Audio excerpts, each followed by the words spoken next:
Fireworks and a BB gun in a fiery attack on a federal building in Manhattan is now officially charged. Prosecutors say that a federal grand jury indicted Andrew Arabica on a single count of arson. Investigators say that he's the man seen here setting the fire at 26 Federal Plaza 2 weeks ago. He's former Army private, and has not yet entered a plea in the case. Well, it starts as something as simple as a salad, and now 2 people have died since the massive cyclosporiasis outbreak. The state's health department reporting both people had significant underlying health conditions that may have been impacted by cyclosporiasis and dehydration. It comes as cases of the parasitic illness in the state have topped more than 11,000, including nearly 200 hospitalizations. The parasite is generally not a life-threatening illness, and deaths resulting from it are uncommon. Straight ahead, and the winner is artificial intelligence. The controversy after an AI-generated image won first place at the Ohio State Fair.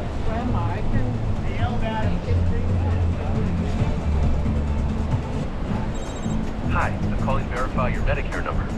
I'm not telling him anything. Yes, hello? If someone calls asking for your Medicare number, hang up. Learn more at medicare.gov/fraud. Life doesn't slow down. It's loud when you need quiet, messy when you just cleaned up. It's the face you can't say no to, the people you do anything for. It's the 73rd, or rather 37th, birthday parties. A full life beats a perfect one, and we wouldn't have it any other way. Family Dollar, we're here for it.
Streaming on Hulu.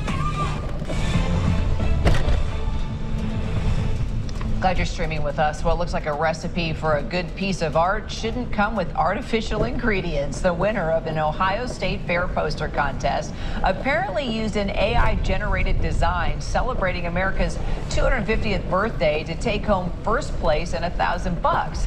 But now critics say the artwork looks more like it was computer crafted versus a human design. Fair organizers say that the entry didn't break any rules, but after the online backlash, well, they're already planning to prohibit AI-generated submissions in future contests. Well, she was married to a respected Colorado Springs police officer before she uncovered a web of lies. The latest 3-part docuseries from an ABC News Studios tells the story of Caroline Barrega and her family. It's based on the number one true crime podcast, Betrayal: Dirty Secrets, spotlights the family's devastation and perseverance when this shocking confession reveals how a husband and father abused his badge to pursue a secret sex life. Season 4 of the hit docuseries Betrayal, out today, streaming on Hulu, and here's a preview. He was doing things that were dishonest and deceitful to our family and to our marriage while we were there. Prom dress shopping. This is a man who's smiling with his daughter in this stunning dress. Would you guess that he is the same person that knows he's under investigation, has been for over 2 months? Joining us now, Caroline Barrega, and the host of the award-winning podcast, Betrayal, Andrea Gunning. Great to have you both, ladies. Caroline, let's start with you. You got a text that actually unraveled your world as you knew it. Tell me what inspired you to just overcome the fear and share your story. Well, I really owe all the credit to that to Glass Entertainment and to the Betrayal podcast. I had been driving in the middle of the night with my daughter on a long road trip, and she found the podcast. And after a handful of episodes, she and I had sat in silence. And she looked at me finally and broke the silence and said, "Mommy, this could be our life." And I said, "I know." And to hear someone so inspiring, able to tell their story and to empower women and turn pain into power, it was amazing. So I reached out and just wanted to thank them, and the rest is history. Wow. Well, Andrea, Betrayal is, definitely a series about exposing some pretty dark secrets. What was it about Caroline's, experience and story that really grabbed hold of you?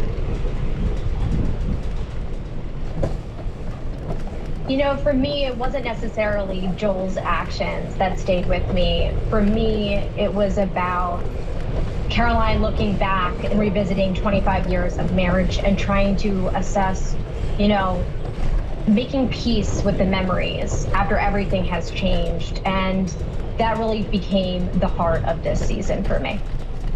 Wow, making peace of the memories. What a powerful way to say it. I mean, Caroline, just talk about, if you don't mind, your resilience for a moment here, and just how you managed to rebuild your life after something so incredibly devastating. It wasn't an easy feat, and it certainly hasn't always been an easy journey, but I've been exceptionally grateful to have surrounded myself in a community of strong women, and especially through the podcast and the persons who I've been able to meet and have the good fortune to meet. It's been an incredible journey to be able to have the strength surrounding me, and with that strength, it's allowed me to build a better foundation and to keep going. Caroline, you think it's been therapeutic to be able to do this? I don't think it's been therapeutic. I know it has.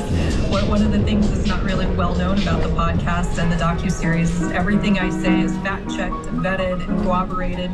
So to be able to show the truth, not just my story subjectively, the truth, it's been incredibly validating and empowering. Andrea, can you give us a sneak peek into, the upcoming season? Of course, we don't want to give anything away, but tell us about it. Yeah, so Caroline discovers her husband's double life, but it's so much bigger than infidelity. I mean, we tackle institutional betrayal, abuse of power, and just the journey it takes to rebuild your life. Do you think, so Caroline's story, it's so unique, but what she went through can definitely, I think, help other people that have experienced this type of trauma and unexpected devastation, I guess, shall we say, and secrets, and you think you know somebody, but you don't. And feel free, both of you can weigh in on this. I'd be curious, Andrea, let me start with you. Who else could be, I don't know, maybe healed by watching this, listening to this? It's a really great point. I mean, so many betrayed partners feel the shame for their partner's actions. I mean, the only thing that they are guilty of is loving and trusting their partner. So for anyone that's, walked a similar path to Caroline, that carries any shame, we'll see her and her resilience and learn something from it. And she's an incredible mother, an incredible friend. And, I really look up to her. So I think it's really being able to let go of that shame that people will resonate with. I think the friendship between the two of you will continue to change a lot of lives, including each other. Caroline, Andrea, thank you so much. Thank you. Thank you.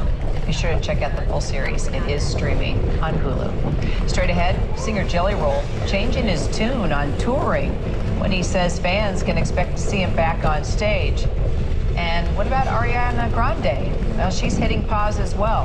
What's she saying about her decision to step away from the spotlight?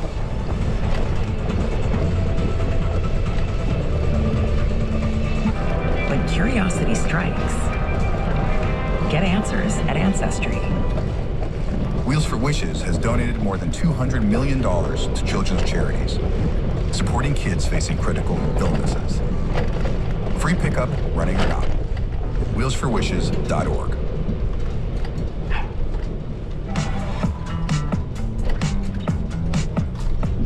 Shop the Kate Spade Margot bag.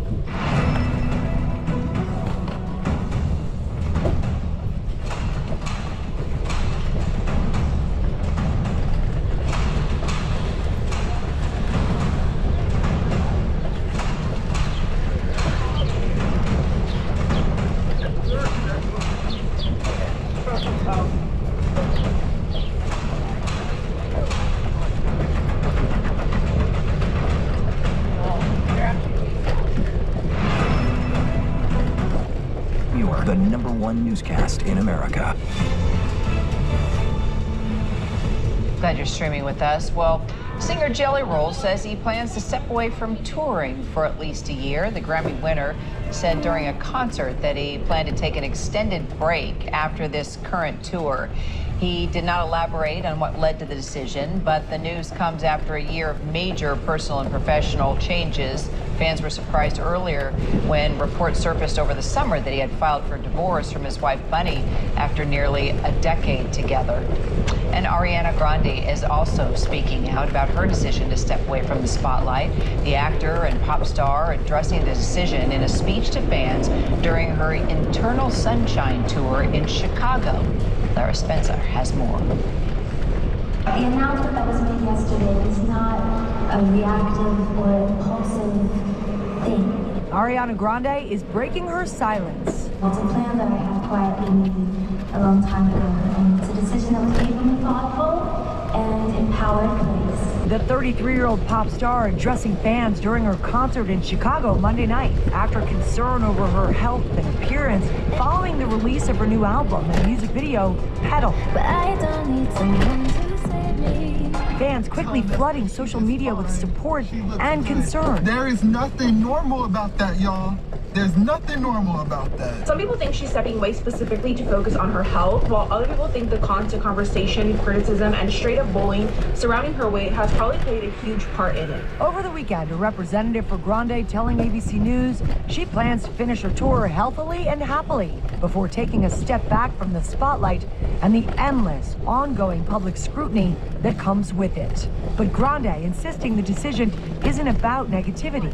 I heard that my fans were worried that negativity was ruining things for me. But I just have to say, that could not be more awesome. This scrutiny isn't new for Grande. In 2023, she pushed back against comments about her body while filming Wicked, saying older photos fans called healthy actually showed her at a low point in her life. I think we should be gentler and less comfortable commenting on people's bodies. Now, with just 2 stops left on her world tour, Grande telling fans she's not walking away, she's just setting boundaries. This can be and will continue to be the greatest experience of my professional career. Our thanks to Lara Spencer for that. Straight ahead, he confronted a gunman. Now the hero credited with saving lives during a mass shooting in Idaho is speaking out. Plus, look out below, a small plane making an emergency landing on a highway in Florida. What the pilot told air traffic control right before it happened.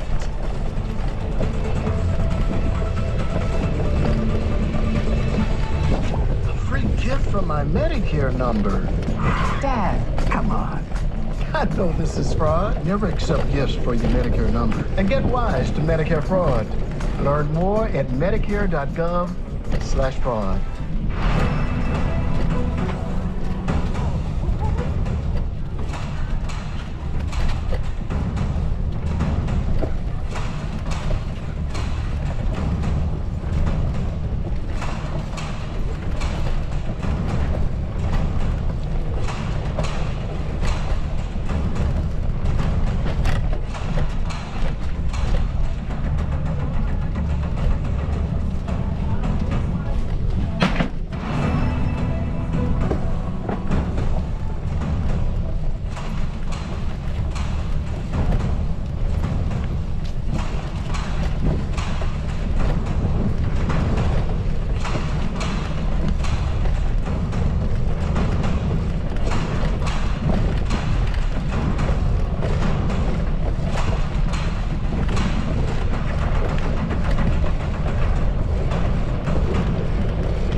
20, Friday nights at 9.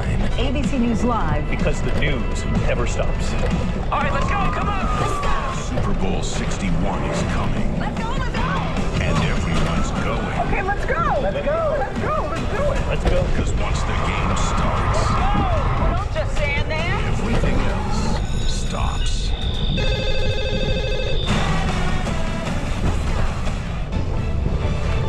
Glad you're streaming with us. Some of the top stories that we're tracking for you this hour: Russian beachfront. Now the front line in the war with Ukraine. At least 7 people killed when a Ukrainian drone exploded on a beach just outside of Moscow. The region's governor calling it a deliberate strike on civilians. Ukraine's President Zelensky now defending the expanding attacks, vowing to bring the war back to Russia. American authorities racing to secure the nation's water supply. Sources telling us that utilities in at least 7 states have been hit by cyber attacks that may be linked to Iran. Investigators say suspected Iranian hackers are changing passwords, leaving the utilities blind, or disabling alarms and allowing wastewater systems to enter unsafe conditions. The FBI now urging utility companies to disconnect from the internet or revert to manual controls if automated systems appear to be compromised. And take a look at this. Small plane making an emergency landing right there on the highway in Florida after the pilot reported mechanical issues. Apparently, the pilot telling air traffic control they weren't going to make it back to the airport. Yeah, our oil pressure is dropping down into the red, and we do have fumes in the cockpit from the oil. No, we are not making the airport. We're going down on I-10. Well, that truck driver who captured the video on dash cam says the plane came close to hitting him, and the sign when it landed, thank goodness no one was injured. So a volcanic eruption lighting up the skies of southern Guatemala. Guatemalan authorities ordering the evacuation of at least 2 villages just out of caution. Clouds of gas and ash could actually be seen pouring out of the Fuego volcano this morning. It's one of the most active volcanoes, by the way, in the Western Hemisphere.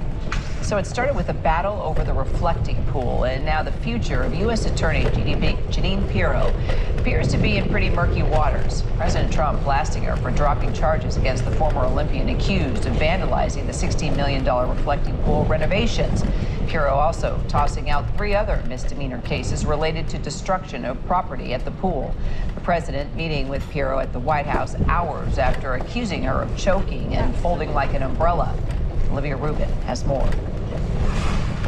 Today, sources say President Trump has privately weighed firing his handpicked attorney in Washington, D.C., Jeanine Pirro. And frankly, I think she choked. Trump furious, meeting with Pirro at the White House yesterday, sources say, after she dropped the felony criminal charges she filed against 3-time Olympian David Hearn, who the administration accused of vandalizing the newly renovated reflecting pool. I was disappointed with Jeanine Pirro, really disappointed with Jeanine Pirro. She folded like an umbrella. Trump greenlit nearly $15 million in taxpayer dollars to restore and repaint the pool. But just weeks later, it turned green from algae, and that paint peeling right up. Pirro soon charging Hearn, though he was adamant he didn't destroy the pool, just merely touched those pieces that were peeling. Did he have any tools, or was it just his bare hands? Right now, we believe it's his bare hands, both hands. Does that indicate in your belief that it was probably damaged before, or do you believe that he... Oh, he damaged it. Further, but do you believe it had already been damaged before? He damaged the pool. But in an extraordinary about-face, Pirro dropping the charges, conceding in a court filing that internal documents showed damage to the pool was, quote, the result of a botched installation and not vandalism. Hearn's lawyer calling it, quote, a tremendous abuse of power. Just imagine to have the President of the United States talking about the possibility that you could spend 10 years in prison for doing nothing wrong. Thanks to Olivia Rubin. Of course, we'll continue to follow this story. Well, 3 people are dead now, 7 others wounded after a gunman opened fire outside an In-N-Out Burger in Idaho. Jordan Salinas, a bystander who jumped into action and fired back at that gunman, is now being hailed a hero and is finally sharing his story about what happened on that deadly day.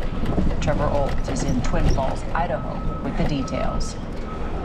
After the weekend's deadly shooting in Idaho, a gunman opening fire outside an In-N-Out restaurant. Report multiple people down. We're hearing from the man who fired back. It was like a switch, like, okay, green light. You said it's real now. Yeah, like this is real, it's happening. 35-year-old Jordan Salinas tells me he and his girlfriend Emily had just pulled into the parking lot when the shooting began. As soon as we pulled in, just a sea of people just flooding out of the building. Yeah, we didn't know what was going on. We both thought it might have been a kitchen fire. What's happening? What happened? What's happening? Shoot! As hundreds ran for their lives through that crowded shopping center, Everybody's running. Jordan drew his semi-automatic pistol and went toward the danger. Seen on video, repeatedly firing at the shooter. You were actively taking cover behind the In-N-Out sign. The biggest thing was just that he didn't know where I was. When those first shots broke at him, I mean, he had no idea. You had said he didn't like the bullets going both ways. No, he seemed unusually comfortable aiming that rifle at those cars. And then as soon as some rounds started coming at him, everything changed. Authorities say an off-duty state trooper also took aim at the suspect, and the pair's heroic actions bought valuable time for people to flee. They say the shooter, identified as 24-year-old Chad Williams, died at the scene from a self-inflicted gunshot wound. We believe their actions helped drive the suspect away from the scene, preventing further casualties. The motive for the shooting is still unclear. 7 people were injured, 3 more were killed. Among them, Christopher Claunch, his sister telling the New York Times he'd lived in Idaho for 30 years, loved traveling, cooking, and the outdoors. And 23-year-old Ashley Garibai, who worked at the restaurant. Her family saying she was adventurous, outgoing, smart, and driven. The community in Twin Falls is devastated by the loss, but they're praising Jordan for helping save so many. The investigators say that you probably saved a lot of lives. My goal was to try to help as many people get home as possible, to be with their families, be with their friends. That was the entire goal. And our thanks to Triple Alt for that. Well, a touching tribute from the children of Rob and Michelle Reiner. Jake and Robbie Reiner actually threw out the ceremonial first pitch this week at Dodger Stadium in honor of their father, who is a lifelong Dodger fan. It was the siblings' first public appearance together since their brother Nick allegedly killed their parents at their Los Angeles home back in December of 2025. Nick Reiner has pleaded not guilty. Now, in the past, Jake Reiner has talked openly about his dad and how their mutual love for the Dodgers actually bonded them. Now to an ABC News investigation, nearly 75% of presidential disaster declarations involve flooding. It impacts nearly every part of the country, and a lot of homeowners don't even realize they're at risk. Well, our Ginger Z investigator